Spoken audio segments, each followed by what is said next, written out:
Hello, my name is Rose Parker. Welcome to my YouTube channel. I am a schizophrenia and psychosis advocate. I work for the NGO Students of Psychosis. You may know me from the Instagram or podcast Psychosis Positivity. If you don't, that's okay. Welcome. Today I want to talk about talking to people with schizophrenia about antipsychotic medication and psychiatric medication in general. This video is aimed at caretakers and clinicians, but anyone can watch it. There's no restrictions. So when you're talking to someone with schizophrenia about psychiatric medications, obviously I have antipsychotics in mind, but it could be any number of drugs. You need to keep in mind a few things before I go into the direct numbered advice. One is that there is stigma surrounding these medications, and many people fear the labels that will be put on them when they take these medications, in addition to the labels they already have put on them with the diagnosis of schizophrenia itself. There's also the issue of fear of side effects when it comes to medications, especially antipsychotics and drugs like lithium, and these fears are not at all unfounded and must be taken with respect.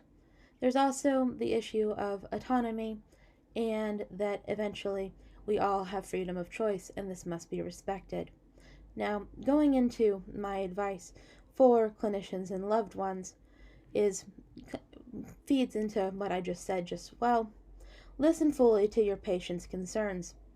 Brushing off the concerns of the schizophrenic person will not do you well. Brushing off the concerns will lead to increased paranoia, and it will not help the conversation go forward. It'll lead to increased fears such as fear of poisoning, and it's not really sensical to brush off concerns. Would you brush off concerns from a non-psychotic patient about another drug like a heart medicine if they had questions about side effects? Just be empathetic and honest with them about the drugs. Many clinicians hide side effects from us. They do not tell us about major side effects that could come with the medications, and we end up learning about side effects when it's too late, when we already have them, such as loss of fertility, tardive dyskinesia, dystonia, other things, type 2 diabetes, and it's very upsetting. Just be honest. It's a lot. It's informed consent. It's much better for your relationship with your patient if they know they can actually trust you. Number 2, don't treat your patient with suspicion.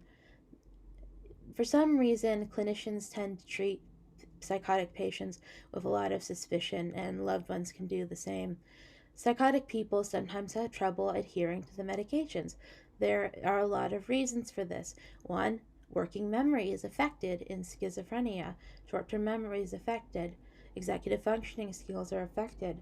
Also, once again, the side effects of the medications can be a real issue, and people can stop taking the medications on their own because of the side effects.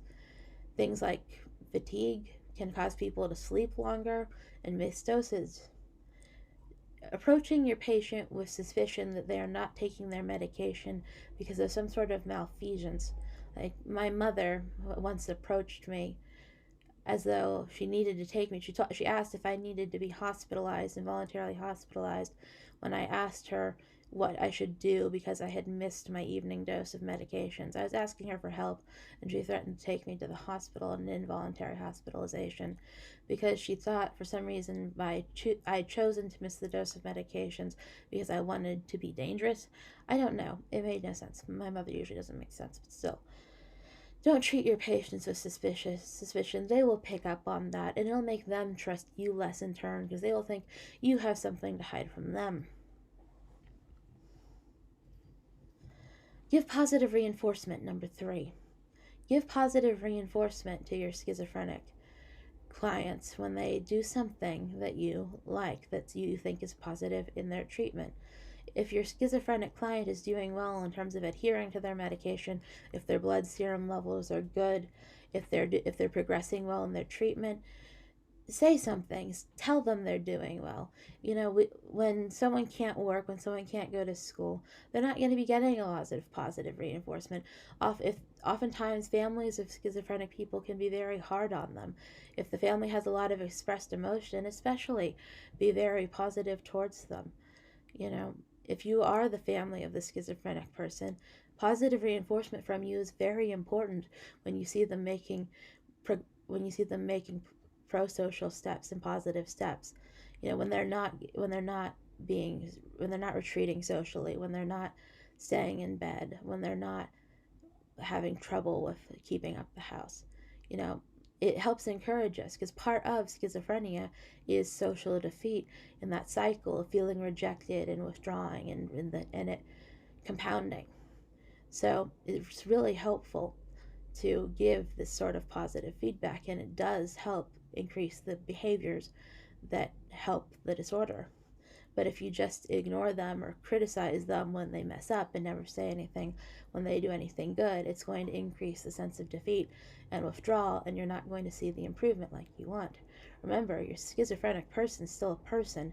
The it, just people seem to forget that. They seem to forget we're still people. We still respond like people to many things. It's just, I don't know. It boggles my mind how people sometimes think of schizophrenics and other psychotic people. 4. Explain why the medication is important. Oftentimes, doctors do not explain why a medication is important when prescribing it. This isn't something I have faced so much, but I've known it happen to other people where they're just given a medication and not told what it does. Tell them what it does. If someone doesn't know why they're taking a medication, they're less likely to actually take it. Also, it's helpful to know why the medications work, how they work. People want to know how their bodies work. Explaining things like the dopamine hypothesis or the glutamate system, it's helpful. It's really helpful. People like knowing a little bit of science. It makes them feel informed. It makes them feel educated. People like knowing what's going on, and if they've taken high school science, they should have some basic understanding to get through it. Number 5. Help the patient develop a medication schedule. One thing that is difficult for many people with schizophrenia is working memory and remembering to do things on schedule, keeping organized.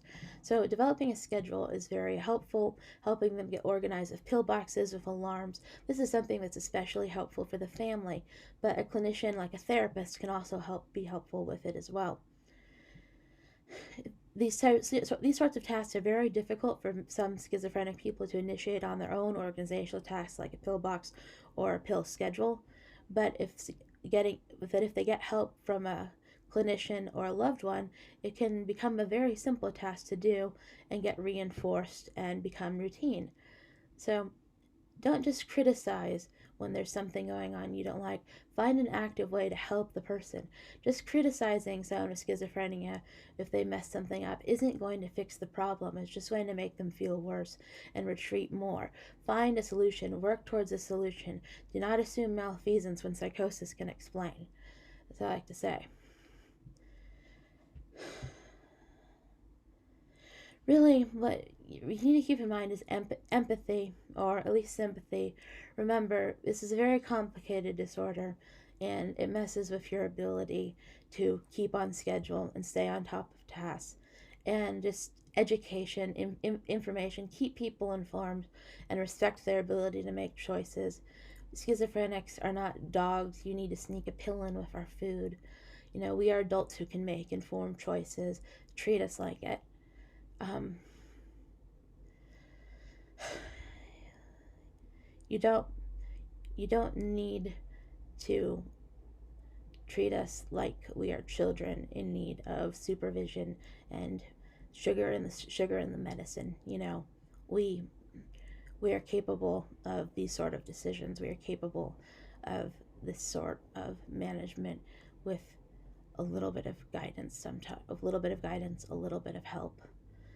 Just, I feel like a lot of times non-psychotics get so lost in the fact that we have a different way of working that they forget that they're to have any creativity in ways to actually manage it.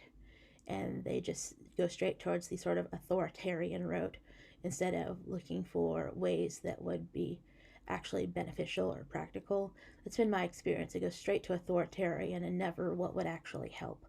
And that's why I make this stuff. Why I make my Instagram, because I need the actual psychotic person's perspective on what works, because so much in psychiatry does not. So anyway, this is not to put down any clinicians or family members, just trying to show you an alternative perspective. Anyway, I hope you all have a great day, and I'll talk to you later. Bye.